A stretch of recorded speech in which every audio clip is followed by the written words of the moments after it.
एक होता है मुसलमान, एक होता है मोमिन, दोनों में बड़ा फर्क है। देखिए मुसलमान तो हम हो गए विरासत के तौर पर, हमारे माँ बाप मुसलमान थे, हम भी मुसलमान। तो मोमिन तो ऐसे विरासत में नहीं बनता आदमी। क़ालतिल अराबु आमन्ना क़ुल लम तुमिनू वलाकिन क़ूलू अस्लमना, सूरह हुजरात की आयत नंबर 14।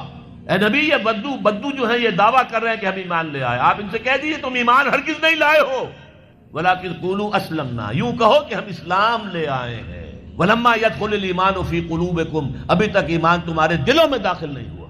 इन्नमल मोमिनून अल्लज़ीना आमनू बिल्लाहि व रसूलिही सुम्मा लम यरताबू, मोमिन तो सिर्फ वो हैं जो ईमान लाए अल्लाह पर, उसके रसूल पर, फिर शक में हरगिज नहीं पड़े, यकीन वाला ईमान हो गया। वजाहदू बिअमवालिहिम व अनफुसिहिम फी सबीलिल्लाह, और फिर उन्होंने जिहाद किया अल्लाह की राह में, अपने मालों से भी अपनी जानों से भी। उलाइका हुमुस सादिकून, सिर्फ ऐसे लोग सच्चे हैं अगर वो कहें कि हम मोमिन हैं।